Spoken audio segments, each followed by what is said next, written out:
Bienvenidos a esta charla virtual del Departamento Académico de Finanzas de la Universidad del Pacífico. Les pedimos a los participantes mantener sus cámaras y micrófonos apagados. Pueden dejar como comentarios preguntas a nuestro invitado y, si el tiempo lo permite, se las formularé hacia el final de su exposición. Muchas gracias a todos por su interés. La coyuntura económica y financiera internacional es hoy en día tan incierta como fascinante. ¿Qué les depara el futuro a los mercados internacionales en el corto y mediano plazo, y en especial a los latinoamericanos? Esta noche nos acompaña Mauricio de la Cuba, quien es un experto en la materia, para profundizar sobre este tema. Mauricio es el jefe del Departamento de Economía Mundial del Banco Central de Reserva del Perú y es profesor fundador del Departamento Académico de Finanzas de la Universidad del Pacífico. Mauricio es economista egresado de la Universidad del Pacífico, cuenta con una maestría en Duke University y estudios de posgrado en Economía Internacional en el Kiel Institute de Alemania. Mauricio es el profesor del Seminario de Crisis Financieras Internacionales, que busca familiarizar al estudiante con las causas y desarrollos de esos eventos de estrés, así como las respuestas de políticas ante ellas. El seminario incide en el uso del instrumental conceptual para el entendimiento de fenómenos macrofinancieros concretos, lo que constituye un refuerzo empírico que integra temas de macroeconomía abierta, política económica y finanzas internacionales. Desde acá extiendo una invitación a los alumnos interesados a considerar este interesante seminario como parte de su carga lectiva el próximo ciclo. Estoy seguro de que será de mucho provecho, además que Mauricio es un excelente docente. Mauricio, buenas noches, muchas gracias por acompañarnos. Gracias, Diego. La audiencia es tuya. Gracias, Diego, Stephanie. Gracias por organizar esta reunión. La última reunión, charla que dimos, Diego, Stephanie, fue el 23 de febrero, miércoles, justo en la víspera de la invasión a Ucrania. Así que esto va a ser básicamente, en cierta forma, una actualización urgente porque han pasado bastantes cosas, ¿no? Desde esa vez, con algunos temas adicionales. Y también voy a aprovechar para presentar, aunque claro que la presentación es a título personal, voy a presentar algunas proyecciones del reporte de inflación de junio, que como dice Diego, la coyuntura es tan cambiante que algunas ya hay que revisarlas, pero igual se las pongo a manera de referencia. Entonces, como vemos en esta presentación, tenemos una economía desacelerándose y una inflación que va para arriba, ¿no? Esta es la coyuntura actual, que se caracteriza por choques de oferta, presiones inflacionarias y desaceleración económica global, ¿no? Y ese escenario lo vamos a reflejar en impactos sobre las economías emergentes como las de América Latina y en particular la de Perú, ¿no? Entonces, primero vamos a presentar una evolución reciente y perspectivas de la economía mundial.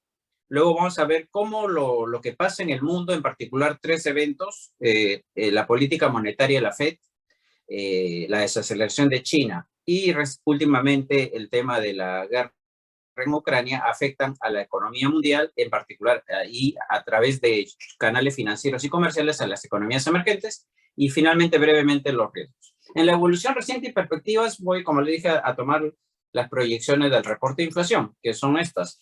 Acá lo que vemos es, por ejemplo, el crecimiento proyectado para el mundo que teníamos en el reporte de junio, ¿no? Hace un poquito más de un mes, y vemos cómo se revisó a la baja significativamente la proyección entre el reporte de inflación de marzo y junio, la proyección a la baja.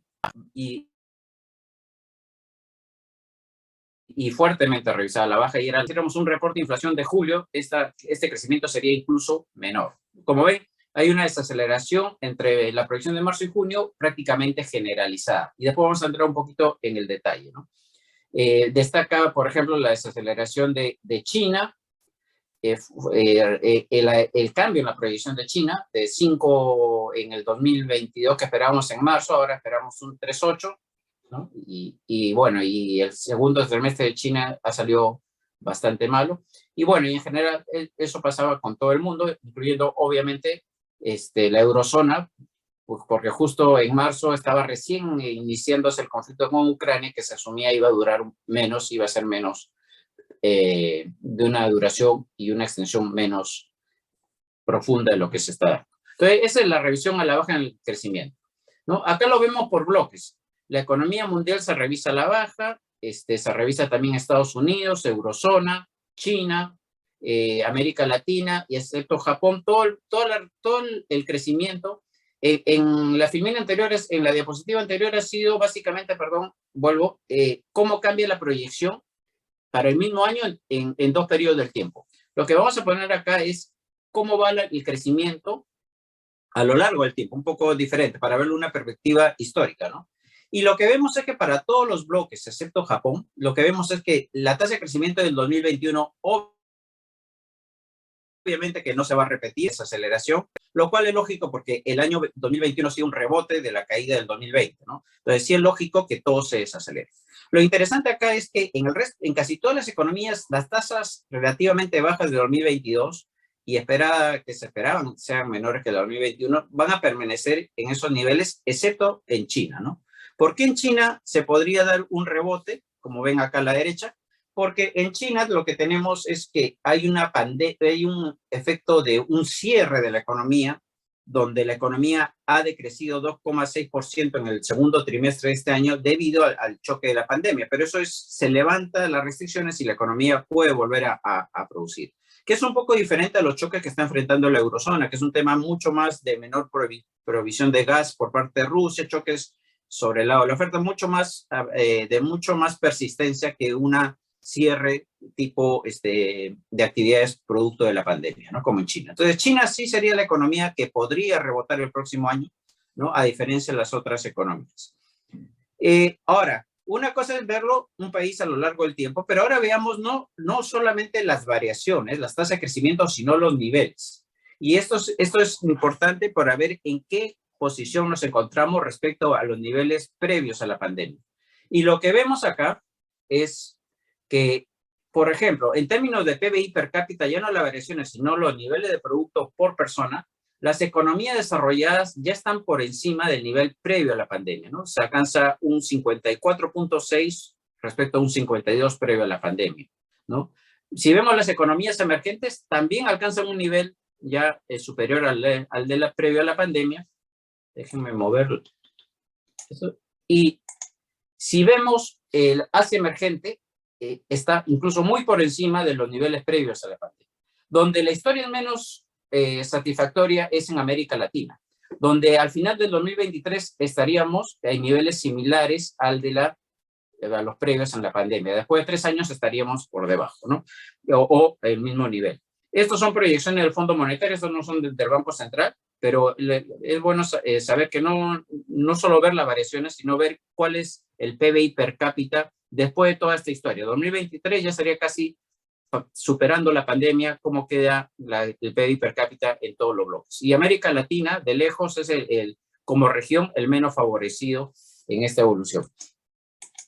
Después, obviamente que este crecimiento que estamos viendo está acompañado de presiones inflacionarias. Este cuadro lo hicimos hasta abril, obviamente que mayo y junio esto ha seguido al alza. La inflación roja es la inflación de las economías emergentes, fuertemente influenciada por Turquía, Argentina, que tienen tasas excepcionalmente altas. Las economías desarrolladas también tienen una inflación alta de alrededor de 6,8%. Si actualizamos esto va a estar un poco por encima, porque hoy día, por ejemplo, salió la inflación del Reino Unido, la más alta del año 82. Y bueno, pero la tendencia es clara, ¿no?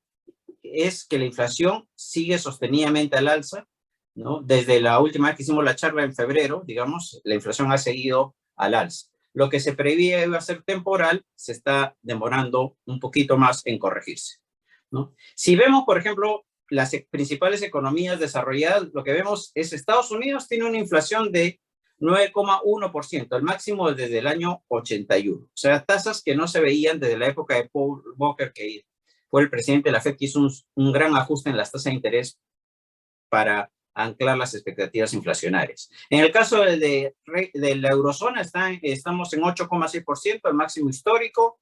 En Japón se está saliendo de ese escenario deflacionario que tenían, y si bien la tasa es baja, es la mayor en 7 años. Y en el Reino Unido hoy día salió el dato de una inflación de 9,4%, el máximo del año 82. Y lo interesante lo que hay que resaltar acá es que es una inflación de máxima en 4 décadas en varios casos, y además este componente, que es la inflación subyacente. Muchos de ustedes conocen lo que es la inflación subyacente, o sea, es la inflación total descontado aquellos productos volátiles cuyos precios se comportan de forma muy volátil, como por ejemplo alimentos y energía. Porque muchas veces la preocupación por una alta inflación puede estar sobreestimada. Un banco central no se preocuparía mucho de una inflación que sea, por ejemplo, por un choque de oferta, porque en la carretera central hubo un huaico y los precios de los alimentos suben. Eso no preocuparía en el corto plazo a las autoridades monetarias porque ese choque se revierte. Entonces, se crea un indicador que se llama la inflación subyacente, que descuenta el tema de energía y alimentos. Y vemos que, por ejemplo, en el caso de Estados Unidos, como los alimentos han subido 10,4 y la energía 41,6, cuando quitamos ese componente, la inflación subyacente es más baja. Igual está en niveles muy superiores a la meta que tiene el Banco Central, la Fed el Banco Central de Estados Unidos, o sea, la Fed, que es 2%, la inflación subyacente está muy por encima de la meta, pero está por debajo de la inflación total. Lo mismo sucede con el Reino Unido. Sobre esto voy a volver en unas 4 diapositivas más. ¿Por qué la inflación subyacente, que es la inflación total, menos alimentos y energía, está más alta en Estados Unidos y en el Reino Unido, y está más baja en la eurozona y en Japón? Y otra cosa importante es cómo, no solamente cómo va subiendo la inflación, sino cómo los agentes económicos van esperando más inflación conforme más inflación se viene dando. Estas son las proyecciones a diciembre de 2022 de lo que los agentes, también lo hemos publicado en el reporte de inflación de junio, sobre la mediana de las casas de inversión. En diciembre de 2021 se esperaba que la inflación a diciembre de 2022 fuera 2,3. Y para el mismo periodo, es decir, para diciembre de 2022, esta proyección de inflación ha ido subiendo y hace un mes estaba en 6%, ¿no? Entonces, los agentes esperan una mayor inflación a diciembre de este año, es decir, que la inflación está durando más. Hace 6 meses esperamos que la inflación cierre el año 2022 en 2,3 y ahora estamos esperando que sea 6, o posiblemente, si actualizamos este cuadro, un poco más. Y eso se da en todos los países desarrollados, prácticamente en todos los países del mundo está esa tendencia de esperar ahora más inflación que antes, ¿no? Y una inflación por encima de las metas de los bancos centrales. La noticia buena es que la inflación de largo plazo, que se conoce como la inflación break-even, esa sí está relativamente estable, ¿no? O sea, la inflación, si uno toma los bonos nominales y los compara con los bonos indexados a la inflación, lo que uno encuentra es una inflación implícita. Y esa tasa de inflación sí está relativamente estable. Es decir, los agentes no esperan una inflación como la actual de acá a 5 años o de acá a 10 años. Pero la inflación a diciembre de este año sí ya los agentes esperan que esta inflación sea bastante más alta que la meta de los bancos centrales. Si vemos a nivel, esto también es un cuadro que publicamos en el reporte, un poquito recargado, pero lo que queremos mostrarle acá es cómo en todos los países, acá tenemos los datos de inflación para varios meses. Por ejemplo, la inflación a diciembre de 2020 era 1,4 en Estados Unidos, diciembre de 2021 fue 7, en mayo fue 8,6, ahora 9,1. Esta tendencia al alza se ve en todos los países prácticamente del mundo, incluyendo los países de Asia, que hasta hace poco no tenían tantas presiones inflacionarias, pero ya empiezan a mostrarse inflaciones altas. Y esta parte en celeste que les resalto acá, perdón, acá, muestra la tasa última de inflación, 9,1 en Estados Unidos. Hoy día salió Canadá, por ejemplo, acá 8,1. Hoy día también salió Reino Unido con una inflación de 9,4. Se pone la tasa de inflación del mes de junio. El nivel máximo, ¿desde cuándo es? Por ejemplo, en Estados Unidos es la tasa más alta de noviembre del 81. En eurozona, como mencionamos, es récord. En el Reino Unido es la más alta del año 82. Y en todos los casos está por encima de la meta de sus bancos centrales, ¿no? Y como repito, incluso en Asia, donde la inflación se demoró un poco en subir. Entonces, la pregunta es, dado que tenemos una desaceleración económica con altos riesgos de recesión y una inflación al alza, ¿qué explica eso? ¿No? Eso es lo que conocemos como un escenario de estanflación, es decir, inflación al alza y crecimiento a la baja o incluso riesgo de recesión. Y este grafiquito muy conocido por todos los economistas, muestra algo obvio, ¿no? Que lo que está generando una recesión y unas presiones inflacionarias a la alza son en gran parte choques de oferta. Es decir, lo vamos a ver en un ratito, un choque de oferta, como sabemos, desplaza la oferta a la izquierda y genera a la vez más inflación y menos crecimiento. ¿Cuáles son esos choques de oferta que han venido dándose y que en la charla que hicimos en febrero, como le decía, el 23 de febrero, justo un día antes de la invasión de Rusia a Ucrania, ya estaban los mismos choques? Es decir, lo que ha hecho la invasión de Rusia a Ucrania es un poquito exacerbar esos choques que ya estaban presentes, porque los que voy a mencionar ahora son prácticamente los mismos choques que mencionamos en la charla de febrero, que son escasez de insumos y problemas en la cadena de suministros, ¿no? Desde el tema de semiconductores, que recientemente parece que se está aliviando, y otros, transporte, temas logísticos, ¿no? Demoras en las entregas. Eso se refleja, por ejemplo, en este indicador que construye la Reserva Federal de Nueva York. Es bueno saber que hay otras personas hacen unos cálculos bastante más sofisticados y que tomaría tiempo, pues acá la Reserva de Nueva York toma una serie de indicadores de varios países y indicadores agregados de comercio para ver cómo van las restricciones en la cadena global de suministro. Y la buena noticia es que ya van 2 meses seguidos que se están aliviando los choques en la cadena de suministro.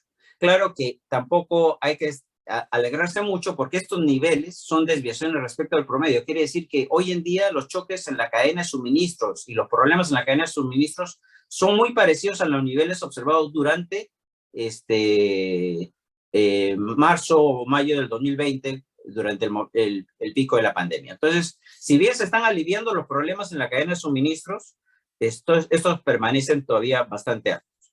El segundo choque, bastante también mencionado en los meses anteriores a la invasión de Ucrania, los costos de transporte marítimos también se han aliviado, como vemos acá. Ha bajado las presiones, pero los costos por contenedor siguen siendo históricamente altos.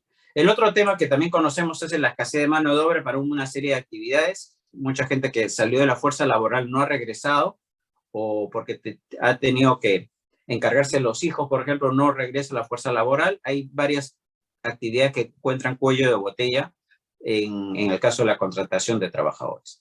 Y los otros choques de oferta que también son conocidos es los precios de la energía. Nuevamente lo que vemos acá, antes de la guerra en Ucrania, los precios del petróleo venían subiendo, se exacerban con la guerra. Igual el gas natural, esta tasa, el precio del gas natural, en este caso el del Reino Unido, hay 3 mercados que son el de Europa, el de asiático, perdón, de Japón, Corea, Reino Unido y el Henry Hub de Estados Unidos, que son mercados relativamente segmentados, pero lo que se observa como tendencia es que el precio del gas ya venía subiendo a fines del año pasado, corrige un poco, viene la guerra en Ucrania y volvió a subir y ahora ha corregido, pero nuevamente los precios están por encima de niveles históricos, por ejemplo, si vemos agosto de 2021. Y el otro choque es el precio de los alimentos, como sabemos, ¿no? Los precios de los alimentos, hay un índice que publica la FAO, y lo que vemos es que todo el 2021, por ejemplo, el precio de los alimentos estuvo al alza. O sea, repito que esto no es un choque nuevo, ¿no? Estuvo al alza todo el 2021, estuvo al alza todo el 2022, y recién en los 2 últimos meses se ha bajado un poco las presiones. O sea, nuevamente, los choques de oferta que están generando más inflación y menos crecimiento, como que se han moderado, por lo menos no se han deteriorado más, pero la gran pregunta es si nos quedamos en estos niveles, ¿es suficiente para que no caer en este escenario de esta inflación? Y esa es una respuesta un poquito difícil de responder. Y por otro lado, hemos dicho que la inflación viene en gran parte por choques de oferta, pero también hay choques de demanda que están afectando a las economías. Y acá me centro en un indicador que la mayoría de ustedes debe haber escuchado, que es la brecha producto, ¿no? ¿Cómo está el producto observado respecto al potencial? Y donde vemos que las economías están más sobrecalentadas o donde el producto está por encima del potencial son 2 economías, Reino Unido y Estados Unidos, que justo coincide con que son aquellas economías que tienen la inflación subyacente que vimos hace unas 5 diapositivas atrás, son aquellos países que tienen la inflación subyacente más alta. Eso sugeriría que en estos países no solamente hay choques de oferta, sino también choques de demanda, ¿no? Porque el producto observado está por encima del potencial, según estimados del Fondo Monetario de abril de este año, ¿no? O sea, nuevamente es siempre bueno saber las fuentes. El Fondo Monetario publica la brecha producto, series históricas y proyecciones 2 veces al año, y muestra que sus estimados, muestra que Reino Unido y Estados Unidos están con un producto por encima del potencial, ¿no? ¿Y por qué se da ese efecto de la demanda en Estados Unidos, en el Reino Unido? Bueno, y también en otras economías desarrolladas y emergentes, porque durante la pandemia hubo un exceso de ahorro. Parece raro que habiendo mucha gente perdió su trabajo, hay un acceso a ahorro privado, pero lo que vemos acá es ahorro privado de las familias, y esto es el inicio de la pandemia, y vemos que hay un mayor ahorro porque la gente se vio forzada a no consumir, o sea, no podía consumir servicios, no podía gastos médicos, etcétera, y recibió transferencias. Entonces, en neto, a pesar de que mucha gente perdió el empleo, en neto el sector privado terminó ahorrando, y ese ahorro durante la pandemia es el que se vuelca hoy a mayor gasto, ¿no? Este es un estimado de la Fed de San Luis, si no me equivoco. ¿No? Entonces, hay un exceso de gasto privado, producto de los ahorros previos, y también, obviamente, como sabemos, hay políticas fiscales expansivas. En la mayoría de economías, en Estados Unidos, hubo políticas fiscales expansivas, post pandemia también. Entonces, esos dos componentes, el ahorro privado y el déficit fiscal, también presionan la demanda en las economías desarrolladas y en algunas economías emergentes donde todavía se mantiene un fuerte estímulo fiscal. Y eso se refleja en este gráfico que hemos construido a partir de los datos de brecha producto del Fondo Monetario y el último dato de la inflación subyacente. Por eso les comentaba por qué la inflación subyacente en Estados Unidos y en el Reino Unido está por encima que la observada en Alemania y en Japón. En gran parte seguramente porque son países donde la brecha producto ya se cerró, quiere decir que ya la economía está operando en plena capacidad e incluso por encima de su capacidad, y por eso se reflejan más presiones inflacionarias que en países donde el producto está por debajo de su potencial, como Japón y Alemania, ¿no? Entonces, hay choques de oferta que generan inflación al alza y presiones recesivas, pero también hay choques de demanda que presionan también la inflación. Y, por ejemplo, hace pocas semanas se publicó un paper de Shapiro donde trata de cuantificar, eso ya son técnicas econométricas con las cuales no me veo hace tiempo, pero yo les pongo el hallazgo, donde se ve qué tanto de la inflación se genera por choques de demanda y choques de oferta en el caso de Estados Unidos, y muestra pues que hay el principal componente de la inflación son los choques de oferta, pero también hay una contribución de los choques de demanda sobre la inflación. Y acá está un poco el resultado de su estimación. La mitad de los choques, la mitad de la mayor inflación o de la inflación se explica por choques de oferta, un tercio por choques de demanda y el resto, aproximadamente 20% por un efecto no identificado, ¿no? Entonces, la inflación no solamente choque de oferta, también choques de demanda. Acá está el link a este paper. Entonces, ya hemos hablado un poco cuál es la situación de la economía mundial, desacelerándose fuertemente con riesgo de recesión global cada vez mayores y con una inflación al alza persistentemente y que no ha minorado sus presiones alcistas en los últimos meses. Ahora vamos a ver un poco cómo este escenario nos empieza a pegar a América Latina.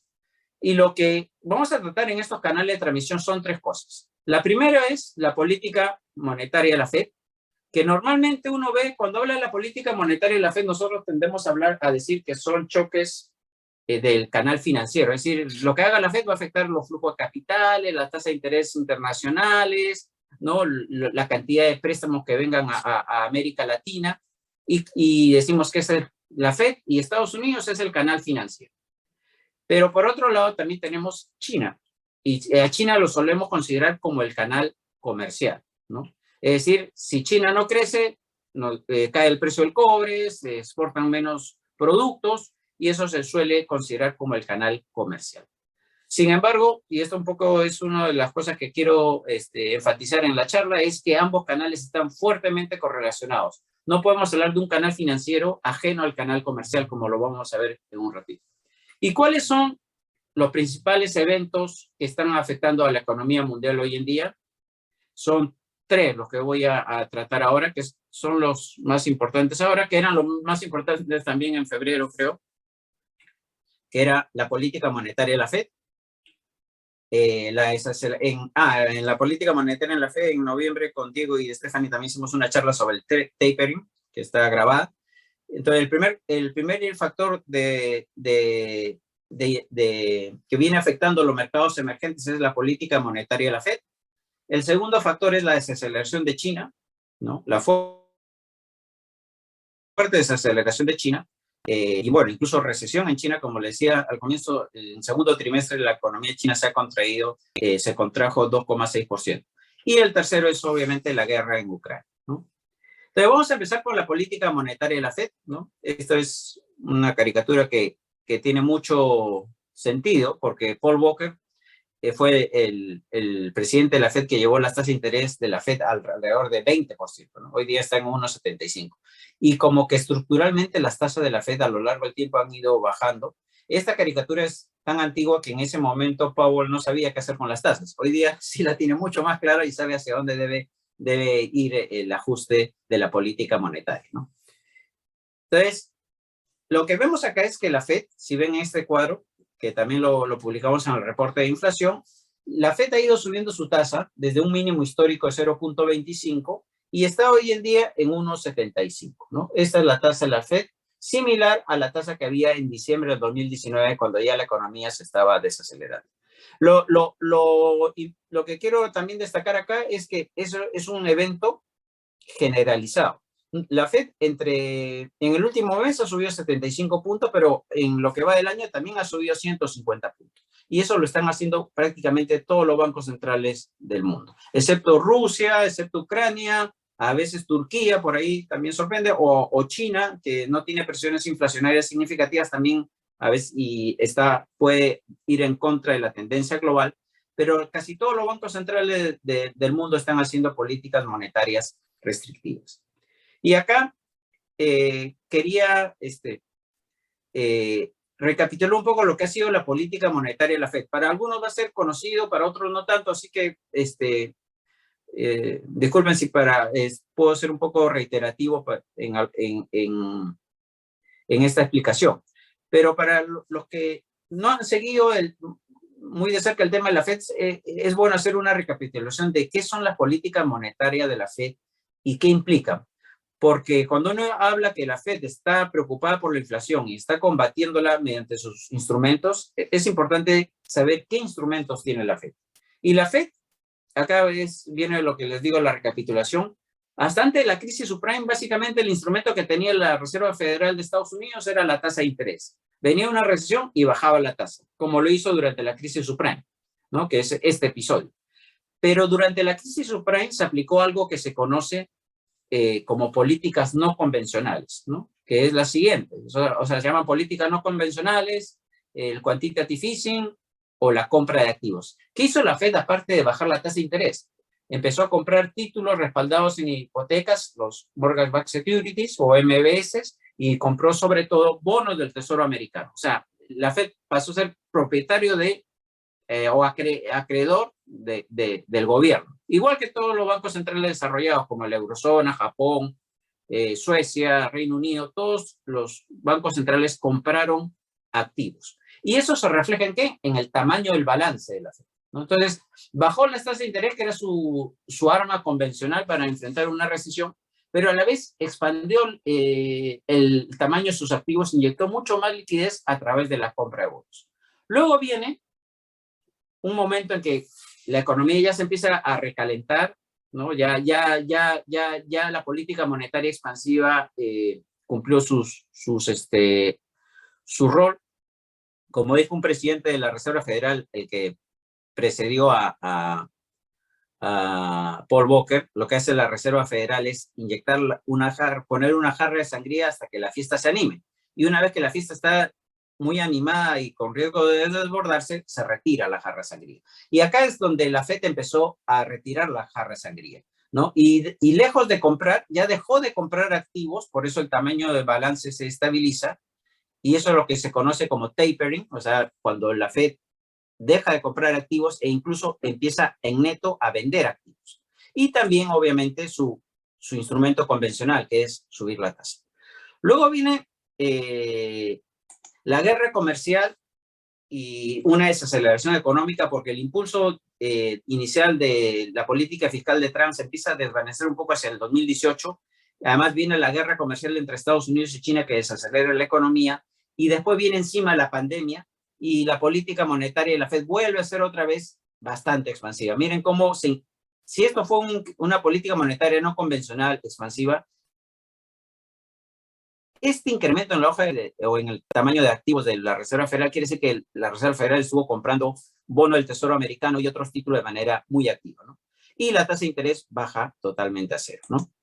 La tasa de interés baja a cero y se compran activos, y la Fed es súper expansiva, porque cuando compra activos también lo que hace es presiona las tasas de largo plazo a la baja. Eso es un canal de transmisión que no existía antes. Antes la Fed bajaba la tasa de interés de corto plazo y trataba de influir sobre las tasas de largo plazo. Era un mecanismo bastante complicado.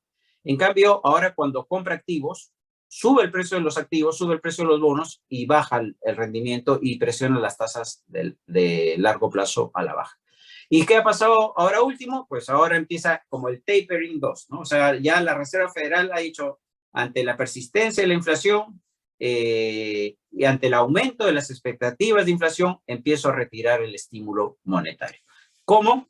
Subo la tasa. Primero es estabilizar el tamaño del balance. Ya la Fed ya no compra activos. Es más, ya empezó a vender activos. En neto, el tamaño del balance se empieza a disminuir. Y ahora a subir aceleradamente la tasa de interés. Sobre esto hablamos en noviembre, en una charla que organizaron Stephanie y Diego. Está también grabada por si quieren verla. Hablábamos del tapering, ¿no? En ese momento, en noviembre, se pensaba que iba a ser un tapering ordenado, no se iba a apresurar, que la subida de tasas iba a ser lenta, pero la realidad ha sobrepasado esas previsiones de la misma FED, ¿no? Entonces, eso es lo que estamos haciendo ahora, nuevamente una alza de tasa y un tapering. Y una diferencia respecto al tapering que se hizo cuando la economía en el 2013 ya estaba recalentándose o ya habían presiones de demanda en Estados Unidos, es que en el tapering 1, la Fed empezó a retirar su estímulo monetario cuando otros países todavía inyectaban bastante liquidez. Es decir, el Banco Central Europeo, acuérdense que en el 2012, a raíz de la crisis de la deuda, empieza a inyectar liquidez fuertemente. Japón lo hace también por esa época. Entonces, si bien la Fed retiraba liquidez, el resto de bancos centrales estaba inyectando liquidez. En cambio, hoy en día, si exceptuamos a Japón, no sé qué pasó acá, a ver, sin querer,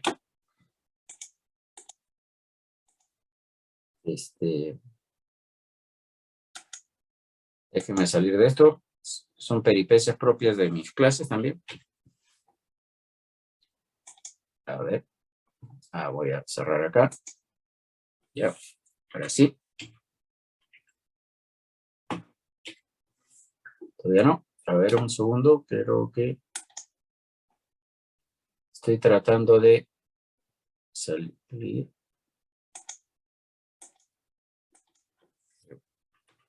Ahora sí. Entonces, este inicio del tapering de la Fed coincide con el retiro de estímulos monetarios también del Banco Central Europeo y del Banco de Inglaterra, que también están preocupados por la alta inflación, ¿no? Y uno lo ve, entonces cuando suma el tamaño del balance de la Fed, del BCE y del Banco de Inglaterra y del Japón, vemos que el tamaño del balance está cayendo. A diferencia como una medición de la liquidez mundial, digamos, no solo Estados Unidos. En cambio, cuando la Fed retiró su estímulo en mayo del 2013, perdón, empezó en enero del 2014, lo anunció en mayo de 2013, la liquidez mundial, visto a través de este indicador, seguía subiendo. Acá se contrae. Claro que acá hay un detalle. La Fed sí está empezando a estabilizar el tamaño de balance. Acá el problema es que cuando vemos el Banco Central Europeo y el Banco de Japón y lo evaluamos ese tamaño del balance en dólares, estamos recogiendo el efecto de que el dólar está más fuerte. Entonces el tamaño del balance cae por efecto de tipo de cambio. Para limpiar ese efecto, presentamos los balances de todos los bancos centrales en su propia moneda. Y lo que vemos que igual, aun cuando tengamos en su propia moneda las hojas de balance de los bancos centrales, vemos que la Fed ha estabilizado el tamaño del balance, el Banco Central también está pendiente, ya está siendo casi cero, el mismo Reino Unido está disminuyendo su monto de activos y hasta Japón, que es el país más expansivo de las economías desarrolladas, por lo cual el yen se viene depreciando en el mundo frente al dólar, hasta Japón, si lo vemos el tamaño del balance en términos de yenes, aparentemente no está siendo tan expansivo. Entonces, hay una sincronía en el retiro del estímulo monetario que va a impactar más sobre la liquidez global y a través de diversas economías emergentes, ¿no? ¿Cómo afecta el retiro del estímulo monetario a las economías emergentes? Acá tengo un diagrama con los canales de transmisión propiamente, ¿no? O sea, en primer lugar, si la Fed sube la tasa de interés, obviamente va a aumentar las tasas de interés internacionales. Por otro lado, si empiezan a subir las tasas de interés, normalmente lo que va a afectar son las bolsas, como ya se ha venido dando con la caída de las bolsas en las economías desarrolladas, en particular en Estados Unidos. 3, al haber menos liquidez en el mundo, va a haber menos entrada de capitales, ¿no? Esos son los canales financieros que les comenté. Sin embargo, también, y esos son, a su vez, si hay menos liquidez en el mundo y las tasas de interés en Estados Unidos están más altas, lo que va a pasar es que la gente no va a querer meter su plata en América Latina o en economías emergentes, porque si la tasa de interés está más alta en Estados Unidos, si hay menos liquidez y encima le sumamos mayor aversión al riesgo, los capitales no van a entrar fácilmente a América Latina. Ese es el canal financiero. Pero la Fed también termina afectando los precios de los commodities y el canal que nosotros mencionamos que es canal comercial. ¿Por qué? Porque cuando la Fed retira liquidez, normalmente el dólar se va a apreciar respecto a las otras monedas. Hoy día hemos visto pues, que el dólar, el euro ya compra menos de $1, ¿no? Por primera vez en 20 años, ¿no? O sea, es decir, el dólar se ha fortalecido respecto al euro, ¿no? Y también se ha fortalecido respecto al yuan, que lo vamos a ver en un ratito, que es algo muy importante para el precio de los commodities. Y 2, se liquidan posiciones de gente agentes no comerciales o especuladores en el mercado de commodities. Y eso hace que los precios de los commodities caigan. Entonces, ¿por qué este diagrama es importante? Porque nos muestra que el canal comercial y el canal financiero están fuertemente correlacionados. Es decir, normalmente cuando la Fed está retirando el estímulo monetario, también están cayendo el precio de las cosas que exportamos. Es decir, tenemos doble impacto.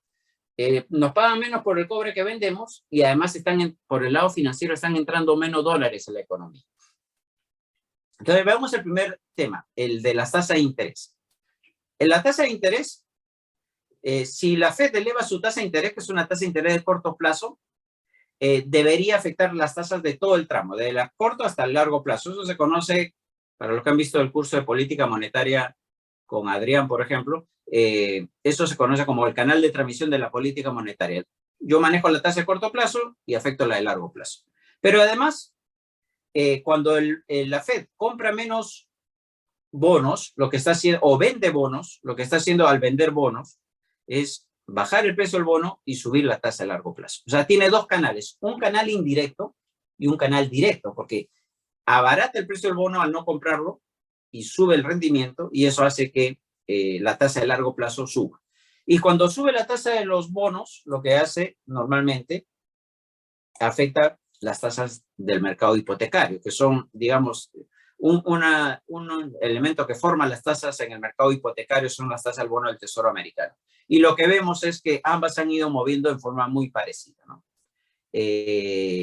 Y la gran pregunta es la siguiente. O sea, ¿hasta qué punto ya el mercado ha anticipado lo que se va a venir por parte de la Fed y en qué medida solamente está actuando en función de lo que ha hecho la Fed? O ya los mercados están empezando a interiorizar que las tasas de largo plazo van a seguir altas, va a subir más la tasa. Eso es una pregunta que todavía queda en el aire. ¿Y por qué queda en el aire? En gran parte por lo que vamos a ver acá. Si la Fed está dejando de comprar bonos, al igual que Japón, bueno, al igual que Reino Unido. Y miren la importancia que tiene Estados Unidos, el Banco Central de Estados Unidos, el Banco del Reino Unido, el Banco de la Eurozona, el BCE o el Banco de Japón, en la creencia de la deuda, de las obligaciones que tiene el gobierno. Es decir, en Japón, casi el 40% de la deuda pública está en manos del Banco Central. O sea, un agente que antes no participaba termina teniendo 40% de la deuda pública. En el Reino Unido es más del 30%, también cerca del 40%. En Eurozona, en el Reino Unido alrededor de 35% y en Estados Unidos 25% de la deuda pública. Es decir, en Japón, la deuda pública, esto es un dato de hace un año, pero más o menos se mantiene. La deuda pública en manos del Banco Central de Japón representa 100% del PIB. Entonces, si la Fed deja de comprar y es un agente tan importante en la formación del precio de los bonos, posiblemente va a afectar fuertemente las tasas de largo plazo. Pero por otro lado, tenemos algo que es conocido. Cuando hay un episodio de fuerte desaceleración global, como el que está viendo, y mucha incertidumbre en el mundo, ¿qué pasa con la demanda por bono del Tesoro? Aumenta y el rendimiento de los bonos debería caer. Es decir, a pesar de que estamos en una coyuntura de mucha incertidumbre, de alta inflación, cuando hay alta inflación tampoco se demandan los bonos porque son bonos, como sabemos, título de renta fija. A pesar de que hay mucha aversión global al riesgo, alta inflación, temores, tensiones geopolíticas que deberían llevar a una mayor demanda por bonos, los rendimientos de los bonos han subido. Entonces, si no hubiera este factor, posiblemente las tasas de largo plazo estarían incluso más altas. El segundo canal es obvio, cuando se sube la tasa, las bolsas tienden a caer y eso es lo que se ve, por ejemplo, con este índice que es el que he sacado de una página web que se llama Trading Economics. Miren cómo ha caído las bolsas de Estados Unidos y ha caído fuertemente desde febrero, ¿no? Desde enero. Todo el año ha ido cayendo. Y uno dice, es una caída muy fuerte. Sin embargo, es siempre bueno también proyectar una perspectiva histórica. Y lo que vemos es que previo a la crisis subprime hubo una fuerte caída de la bolsa, pero miren esta recuperación, incluso a niveles que son 3 veces más el máximo previo a la crisis subprime.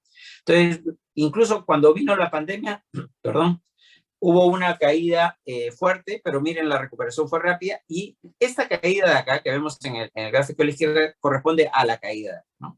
Sí hay una corrección fuerte, pero de una perspectiva histórica no se puede predecir que ya toda la corrección se dio o si los mercados revierten esta tendencia. El tercer punto es, o sea, primero se sube la tasa de interés internacional. Los capitales tienden a irse a las economías desarrolladas. Las bolsas caen y los agentes tienden a irse hacia el bono del Tesoro americano. O dejan las bolsas de los países desarrollados porque hay más aversión al riesgo, ¿no? Y la actividad económica se desacelera ante la elevación de tasa de interés. Y el tercer canal es la menor entrada de capitales hacia las economías emergentes. Es decir, si las tasas de interés de Estados Unidos están al alza, lo que podríamos esperar es que los capitales no entren a América Latina, ¿no? O a las economías emergentes en general. Y lo que vemos es, este es un cuadro que está un poquito recargado, para el próximo reporte de inflación hay que quitarle algunos eventos. Vemos los eventos en rojo son los eventos negativos en el mundo y los eventos en azul son los eventos positivos. Y lo que vemos es que hoy en día estamos con unos eventos negativos donde la gente, ante tanta aversión al riesgo, los agentes no van a querer necesariamente entrar a comprar un bono de una economía de América Latina, por ejemplo, o no va a querer comprar acciones de América Latina. La barra roja son la entrada de capitales a los mercados de renta variable y la barra azul a los mercados de renta fija. Es decir, en el último mes de mayo salieron capitales de los mercados de renta variable, que es la barra roja, que está en negativo, y un poquito también se vendieron bonos soberanos. Todo esto ¿en qué contexto? En que la Fed está subiendo tasa, pero también hay muchos temores y los agentes, en este contexto de la guerra de Ucrania y toda la incertidumbre que hay, los agentes no quieren entre comillas, arriesgarse en comprar activos de economías emergentes, ¿no? Entonces, y lo otro que quiero mencionar es el cuarto canal, ¿no? El cuarto canal es que cuando hay menos dólares en el mundo, el dólar tiende a fortalecerse. Y acá es importante que cuando tiende a fortalecerse lo hace muchas veces con respecto al yuan, a la moneda china. ¿Y por qué nos preocupa China? Lo vamos a ver en un ratito más, pero acá solamente quiero mencionarles que cuando hay una relación que puede ser, ya Diego me dirá que es espuria, pero sí hay un canal de transmisión identificado, ¿no? Que es cuando el yuan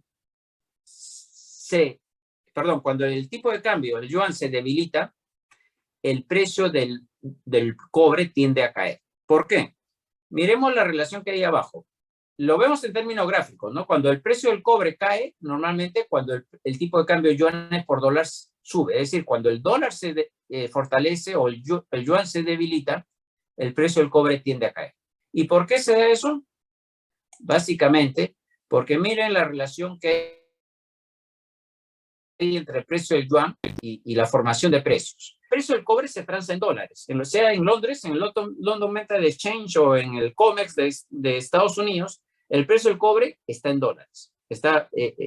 Es la moneda de denominación del precio del cobre. Si el yuan se deprecia respecto al dólar, el precio del cobre medido en yuanes va a subir, ¿no? Y es igual que si compráramos un iPhone y nos costara 5 soles el dólar, va a ser mucho más caro importar el iPhone, ¿no? Que si cuesta 4 soles por dólar. Igual, si la libra de cobre que está medido en dólares está fijo y sube el tipo de cambio yuanes por dólar, a los chinos les va a costar más importar el cobre. Por lo tanto, la demanda china cae, por lo tanto, el precio en dólares tiende a caer. Y eso lo vemos en el gráfico, ¿no? Normalmente, cuando sube el tipo de cambio yuanes por dólar, o es decir, el yuan se deprecia, el precio del cobre tiende a caer. Y acá hemos visto una depreciación moderada del yuan y acá se ha habido una caída muy por encima de esa depreciación porque hay otros factores que inciden en el precio del cobre, que como es la recesión global y otros factores. Y por último, dentro del canal financiero, hay también lo que se conoce como liquidación de posiciones no comerciales. ¿A qué me refiero con esto? Que cuando hay mucha liquidez en el mundo, los agentes tienden a tener posiciones largas no comerciales en commodities. Es decir, agentes que no tienen que ver con el mundo de la producción del cobre. Yo no soy un productor de laminados que necesito metales para utilizarlos.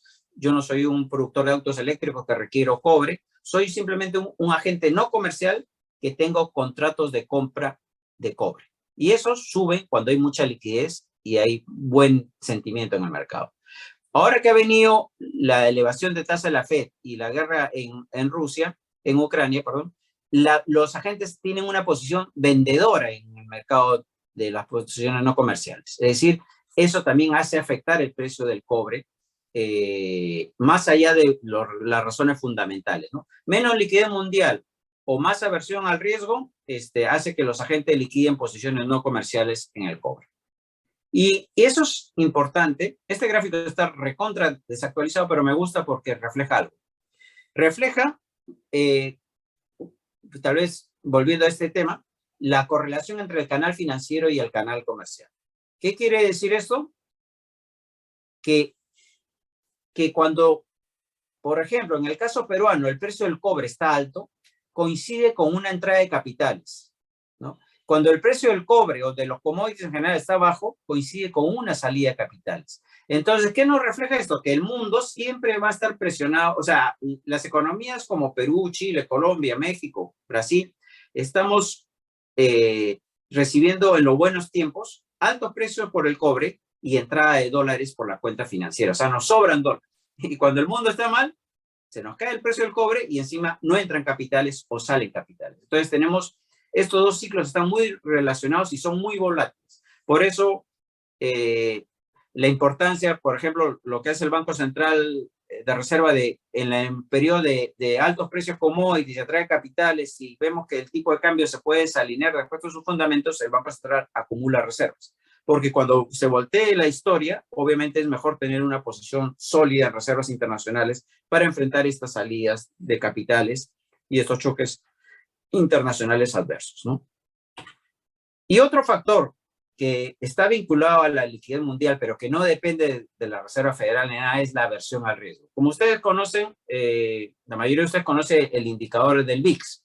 Y el VIX, miren, tuvo un nivel máximo en la crisis subprime y otro máximo al inicio de la pandemia.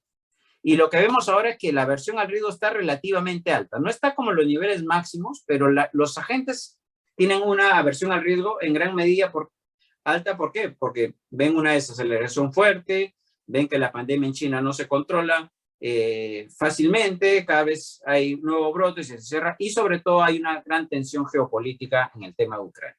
Entonces, ¿por qué es importante ver la aversión al riesgo? Porque la aversión al riesgo funciona muy parecido a que no haya, a que haya menos liquidez.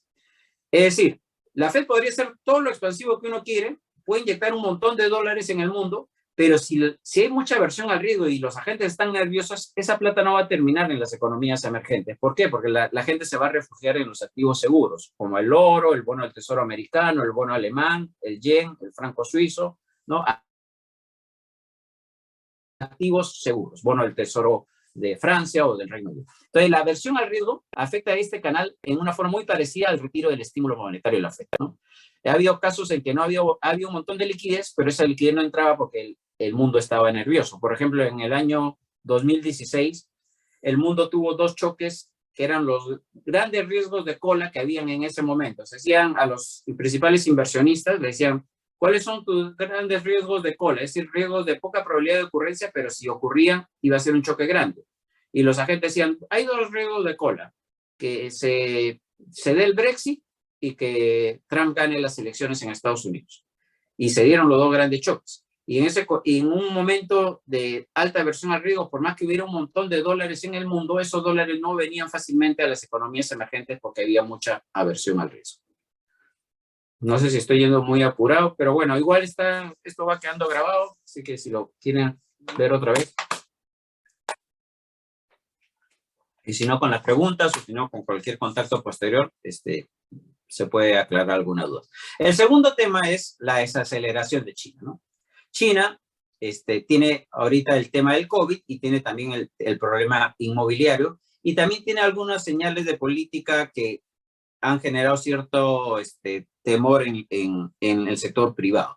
Vamos a hablar básicamente de la evolución reciente de China. Y China ha tenido, como les comentaba, en el segundo trimestre de este año una contracción de 2,6%, no vista desde la pandemia, ¿no?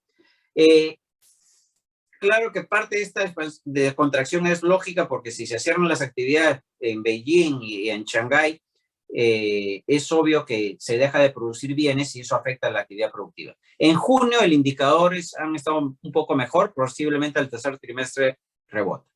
La pregunta es, ¿por qué nos interesa China? Y acá creo que voy a repetir algo que señalé en la charla de febrero. China es una economía que ha estado creciendo a tasas de casi 10% durante 30 años y ahora ya se está desacelerando, ¿no? Lo vemos acá. China representa, si lo vemos en dólares corrientes, 18.5 billones de dólares, la segunda economía más grande del mundo después de Estados Unidos. E India es la sexta economía más grande del mundo.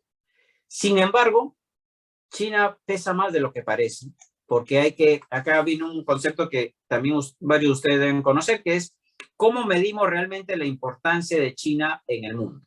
Y a veces, si se mide en dólares corrientes, no es correcto porque los precios en China son menores. Entonces, si uno ve la cantidad, el PBI nominal de China es menor, pero es porque sus precios son más bajos. Con un ejemplo creo que queda más o menos claro. Imaginémonos así un ejemplo de dos bienes, ¿no?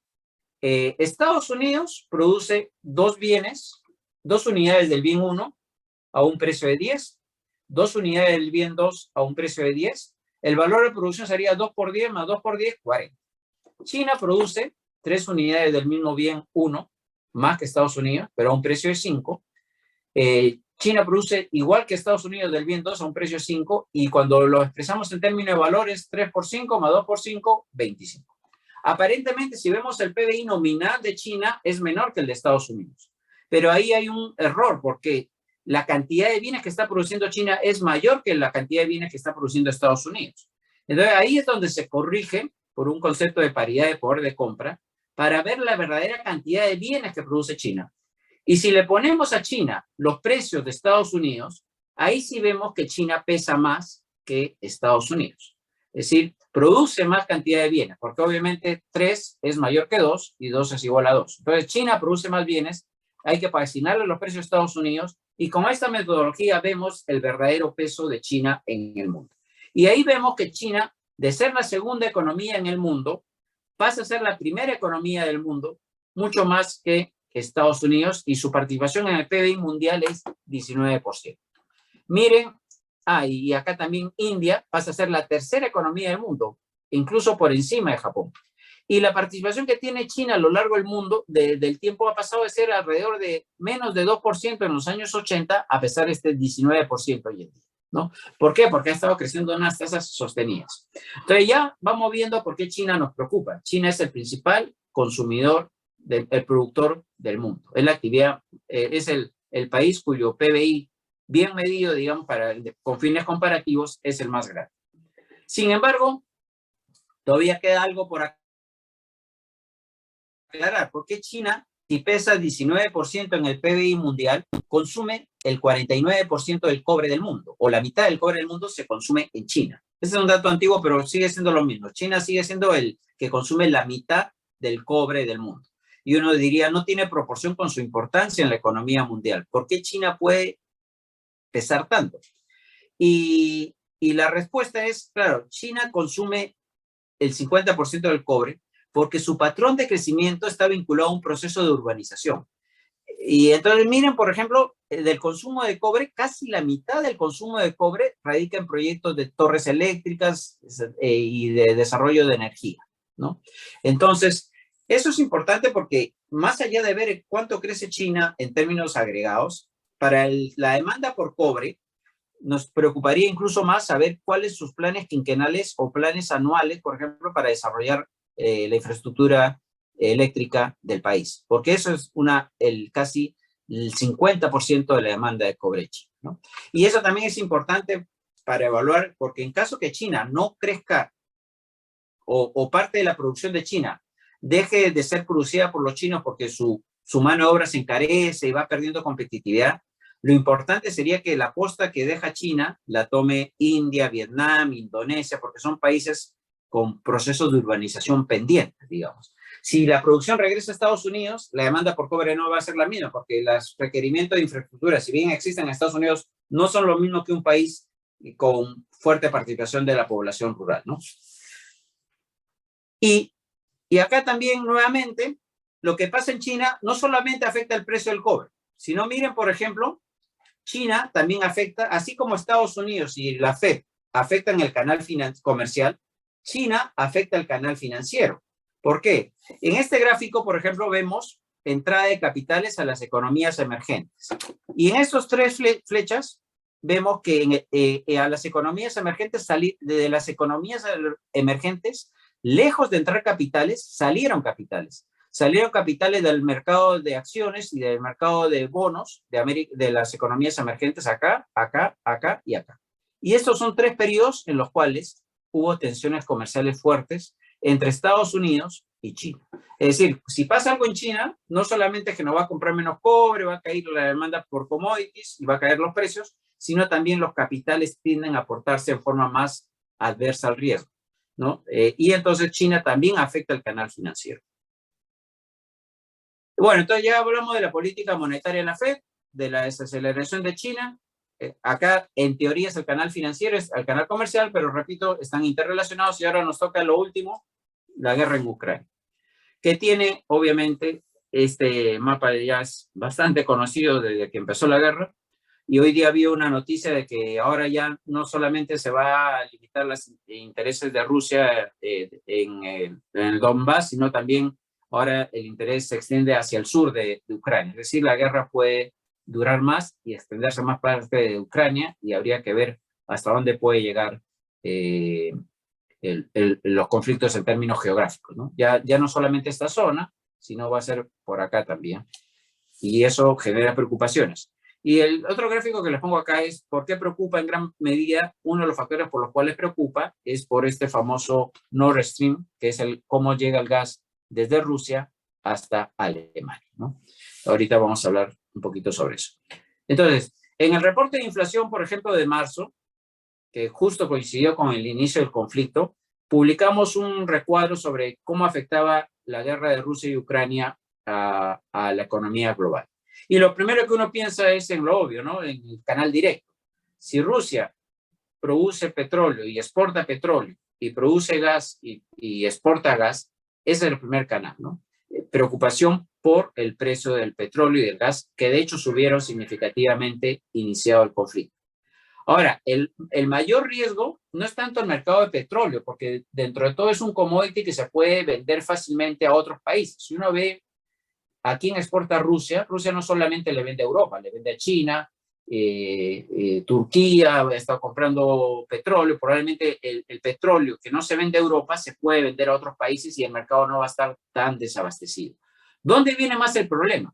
El problema viene en el gas, porque como hemos visto en el gráfico anterior, se vende vía ductos, entonces ya hay un canal de distribución desde Rusia a Europa, y Europa Rusia exporta el 72% de su gas vía ductos a Europa. Y Europa consume más o menos el 40% de su gas gracias a Rusia. Entonces, este tema del gas a Rusia, del gas que Rusia provee a Europa, es un tema muy sensible y es uno de los factores de riesgos todavía abiertos. Cuando se hizo el reporte de inflación del Banco Central en junio, se mencionaba que uno de los factores de riesgos era que Europa pusiera sanciones al gas ruso. ¿Por qué? Porque Rusia, Alemania y Europa en general dependen mucho del gas ruso, ¿no? Y lo que ha pasado es algo parecido, pero al revés. No es Europa el que ha puesto las sanciones al gas ruso, sino Rusia que empieza a venderle menos gas a Europa. Pero en el fondo es el mismo hecho, solamente que el origen viene más de Rusia, ¿no? Y entonces, si Rusia no provee de gas a Europa, va a haber un choque de oferta nuevo, ¿no? Nuevamente va a haber presiones inflacionarias y va a haber presiones recesivas. Ya han salido los anuncios de que la Unión Europea está tratando de reducir el consumo en 15% de gas, sobre todo previendo que cuando venga el invierno, porque si no va a haber un choque muy fuerte en el mercado de gas. Y el mercado de gas, no sé si está en esta charla Jesús Ferreira, que es un experto, el mercado del gas no es un mercado único. Es decir, si Estados Unidos le empieza a exportar gas a Asia o a Europa, tiene que licuarlo, cuesta más y va a haber presiones inflacionarias no solamente en Europa, sino también en Estados Unidos, porque va a empezar a vender el gas más caro y eso presiona de una u otra forma los precios domésticos en Estados Unidos. Y bueno, a partir del conflicto de la guerra en Ucrania, lo que vemos es cómo han caído los precios, ¿no? Desde febrero, miren cómo han caído, pero lo que más ha caído es la línea negra, que son los precios de los metales básicos, el London Metal Exchange, es decir, los precios del cobre, del hierro, del acero, del zinc, etc. En cambio, lo que ha caído menos es este índice CRB, porque tiene también energía y agricultura. Y esos precios, como la guerra ha afectado la oferta de gas, la oferta de petróleo y la oferta de alimentos, los precios de esos productos no han caído igual que lo que ha caído los metales básicos, dentro de los cuales desgraciadamente está el cobre que nosotros exportamos, ¿no? Y otro factor importante que a veces no se toma tan en cuenta es que uno dice, bueno, Rusia pesa poco en el PBI mundial, pero aunque pese poco y aunque no tenga mucho comercio con el resto del mundo, más allá del gas y de los granos, vean por ejemplo el caso del paladio. El paladio, casi un 50% es producido por Rusia. Imaginémonos un choque de oferta del paladio, un pequeño choque de oferta en algún producto puede afectar toda una cadena de suministro, ¿no? El paladio es un caso particular, pero también Rusia tiene una buena participación en hierro y procesado, en aluminio. Entonces, cualquier choque grave en Rusia, que hasta ahora no se da, porque Rusia ahorita está produciendo trigo un montón, y también se menciona que parte del trigo de Ucrania también lo está cortando Rusia. O sea, ahorita no hay tanto choque, pero eventualmente toda esta participación puede generar problemas en la cadena de suministro. Y le pongo el caso del paladio porque Rusia es el principal productor de paladio. Y obviamente sabemos que también hay un choque en los granos, que hasta ahora, digamos, ha habido una buena oferta en Rusia, todavía no se nota tanto, pero también va a venir después el trigo de invierno y ese trigo ya se puede ver afectado desde su siembra hoy en día, ¿no? Y también todo el canal de distribución. Y entonces, si el precio de la energía y de los alimentos siguen altos, eso va a mantener las inflaciones altas y eso puede llevar a que los bancos centrales, debido a que la inflación, la expectativa de inflación sube, los bancos centrales sigan ajustando su política monetaria. Repito que por un choque de oferta no necesariamente los bancos centrales ajustan su política monetaria, pero si ese choque de oferta se vuelve persistente y afecta las expectativas de inflación y, por ejemplo, los sindicatos siguen subiendo, negociando salarios al alza porque les cuesta más los alimentos, la gasolina, etcétera, eso ya genera toda una espiral inflacionaria sobre la cual el Banco Central se debe preocupar. Y bueno, obviamente la guerra de Ucrania genera aversión al riesgo y puede haber, o sea, estamos jugando con dos combinaciones. Hay menos liquidez en el mundo porque la Reserva Federal, el Banco Central Europeo y el Reino Unido retiran liquidez y a su vez hay más aversión al riesgo y esa poca liquidez difícilmente va a entrar hacia activos que no son 100% seguros. Y para terminar, no sé cómo voy de tiempo, pero ya estoy terminando, digo, Stephanie. ¿Cuáles son los riesgos? Los riesgos, unos están como concretando, el primero, la intensificación de la guerra en Ucrania, al anunciar hoy día Rusia que sus objetivos incluyen también el sur de Ucrania y al restringir la oferta de gas a Europa, mañana debería normalizar, aunque sea parcialmente, o sea, el mercado ahorita está en un punto de quiebra, a ver qué va a pasar con el gas. Ese es el principal factor de riesgo. Otro riesgo es que los bancos centrales, ante el aumento de la inflación, retiren muy bruscamente el estímulo o muy lento, ¿no? Si retiran muy brusco, pueden generar, más allá de lo necesario, la gran pregunta es cuánto es lo necesario, obviamente, pueden afectar la economía más allá de lo que era necesario. Y si es muy lento, probablemente va a mantener las expectativas de inflación altas y va a ser muy difícil después desanclarlas y se va a requerir un ajuste más brusco. Cuando el Banco Central no actúa en forma preventiva, después ajustar y revertir las expectativas de inflación es mucho más costoso. Eso está en un recuadro del reporte de inflación que publicó el Banco Central en marzo, si no me equivoco. También puede haber correcciones bruscas en el mercado activo, persistencia en los casos de COVID en China y desaceleración brusca de la actividad inmobiliaria, ¿no? O eventos geopolíticos nuevos, ya nadie sabe qué puede pasar en el mundo, pero nuevamente este es ahorita creo yo el principal factor de riesgo que puede hacer que los choques actuales persistan por más tiempo. Ayer ha salido justo un paper del Fondo Monetario sobre cuál es el posible impacto de un menor gas, de una menor provisión de gas ruso a Europa, ¿no? Está por leer, pero sí, según he visto en las noticias, los titulares de Fran Press, creo que decía que eran unos impactos muy fuertes sobre la economía. Está pendiente la lectura del paper, pero ahí les dejo el link. Y bueno, entonces para terminar, ahora sí, ya hemos identificado que tenemos varios choques simultáneos. China que crece menos, que hace caer los precios de los commodities, que genera aversión al riesgo, Estados Unidos que retira liquidez junto con el resto del mundo. En términos generales, el mundo hoy día y las economías de la región van a recibir menos dólares porque por lo que exportan reciben menos dólares porque ha caído el precio. Y dos, porque probablemente van a vender menos si es que la economía mundial se desacelera. Y tres, porque están entrando menos dólares a la economía porque hay menos liquidez mundial. Entonces, ese es el choque. La gran pregunta es, ese choque es grande. Y hay un impacto inicial sobre la economía doméstica, ¿no? O sea, nos pagan menos por el cobre y recibimos menos dólares. La economía se tiende a recesar, digamos.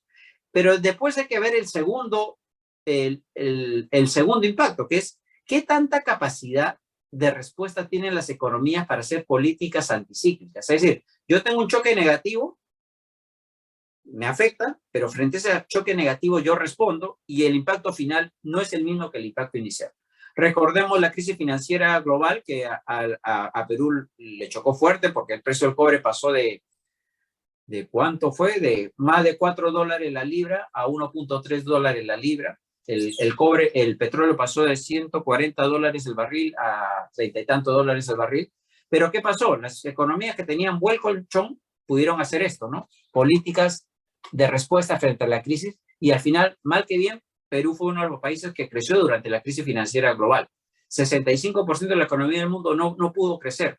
Perú fue uno de esos 35% que tuvo algo de margen de respuesta para enfrentar estos choques adversos. ¿Y por qué comento esto? Porque hay que valorar a cada economía con sus respectivos fundamentos para que, dado el choque que a todas las economías que exportan commodities y están abiertas al mundo les está afectando la situación actual, cuáles tienen margen de respuesta. Y acá repito un gráfico que presenté en febrero, que es un ranking que hizo Bloomberg sobre qué economías eran las más vulnerables en diciembre del 2021, para que vean que había preocupación sobre el entorno internacional, sobre el choque de cadenas de suministro, sobre la inflación alta. Ya había problemas, preocupaciones en diciembre que se han exacerbado, pero ahí había.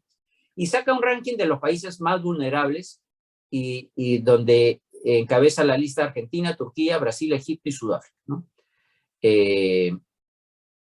¿Y por qué son estos indicadores los que preocupan? Y acá quiero centrarme más que en los países, en las variables.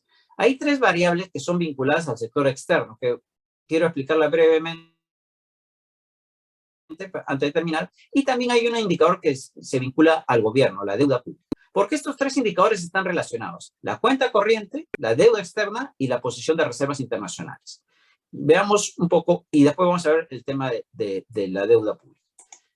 O sea, ¿qué significa, por ejemplo, tener un déficit en cuenta corriente alto? Disculpen que retroceda, pero acá, por ejemplo, ¿qué país está complicado? Egipto tiene una deuda, una cuenta corriente muy deficitaria, pocas reservas internacionales. Turquía tiene alta deuda externa, pocas reservas internacionales y un déficit en cuenta corriente. Entonces, más o menos Turquía reúne estos requisitos. Tiene un déficit en cuenta corriente y su banca, por ejemplo, tiene mucha deuda por vencer en el año corriente. ¿Qué quiere decir eso? Que necesita un montón de dólares para enfrentar sus obligaciones. Si no están entrando dólares, el tipo de cambio debería subir. O sea, tienen una demanda corriente de dólares muy alta. Además, como saldos, están altamente endeudados en dólares o en moneda extranjera. Y además, como activos, no tienen activos en dólares. Es decir, esto es como una familia, ¿no? Que imaginémonos que tiene que pagar la cuenta del carro, del préstamo de carro, el ingreso no les alcanza porque han subido el precio de los alimentos, se tienen que endeudar. Además, ya tienen deuda antigua con el sistema bancario y tienen muy pocos activos, ¿no? Igual es el caso de Turquía, ¿no? ¿Y cuál es la economía que está más vulnerable? Al igual que la familia, aquella que tenga que endeudarse mucho en este año, que ya venga con deuda del pasado y que tenga muy pocos activos. Es decir, lo que cae en esta zona, ¿no? Y acá cae más o menos Turquía.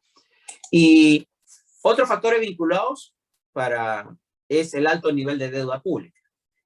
¿Por qué? Porque cuando hay muy pocos dólares en la economía y tú necesitas esos dólares, y no hay dólares porque te están pagando menos por tu trigo, por tu cobre y porque los capitales no están entrando, nadie está comprando acciones de las economías de América Latina, no están comprando bonos, entonces no entran dólares, hay pocos dólares.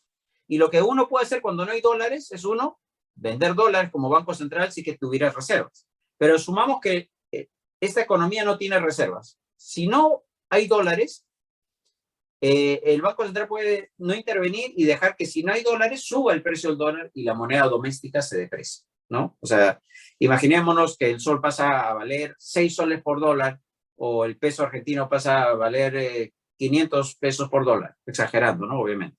O sea, si no hay dólares, tú dices, no haces nada y dejas que el dólar se ajuste, el precio del dólar. Entonces, y eso va a ser mucho más probable cuando, a diferencia del Banco Central, por ejemplo, que tiene buena posición de dólares, el Banco Central no tenga dólares. Entonces los agentes van a querer comprar dólares porque saben que el Banco Central no puede defender el tipo de cambio, ¿no? Defender en el sentido de evitar una fluctuación brusca más allá de su fundamento, no en el sentido de tener un objetivo cambiario. Y bueno, y la otra opción es decir, miren, si tú quieres dólares, quédate en mi moneda, pero yo te voy a subir la tasa de interés, ¿no? O sea, te doy más retorno en pesos argentinos, pero para que no compres dólares. Y subo la tasa de interés doméstica para que la gente no quiera los dólares y se quede con el activo en la moneda doméstica, ¿no? Y entonces, si uno ve la experiencia del 2018, en la época de la guerra comercial, ¿no? Y cuando la FED también estaba retirando estímulos, o sea, un escenario parecido al de ahora, pero menos grave. ¿Qué pasó en ese momento? Los países que tenían menos dólares, menos posición externa, tuvieron que, por ejemplo, Argentina tuvo que depreciar su moneda 50%. O sea, el peso perdió 50% de valor. Quiere decir que su tipo de cambio se duplicó. Se perdió 40% de reservas y subió su tasa de interés 44 puntos. Es decir, si estaba en 5, terminó en 49. ¿Qué quiere decir? Que ante la poca cantidad de dólares de esta economía, estas tres variables se ajustaron fuertemente. A diferencia, por ejemplo, de lo que sucedió en Perú, ¿no? Que tuvo un ajuste relativamente menor o relativamente bajo frente a una coyuntura igualmente desfavorable, ¿no? En parte, ¿por qué? Por la posición de reserva que tenía Perú. Entonces, ¿qué pasa cuando Argentina tiene que subir tasa de interés y depreciar su moneda? Y miren la magnitud que en el 2018 Argentina tuvo que hacer eso. El tipo de cambio en Argentina estaba alrededor de 20 pesos por dólar, llegó a subir a 60 pesos por dólar en solamente año y medio, ¿no? O acá, por ejemplo. Y la tasa de interés subió. Cuando subes la tasa de interés, la economía se recesa y el gobierno, si tiene alto nivel de deuda pública, al recesarse la economía va a recaudar menos y va a ser difícil que pague la deuda.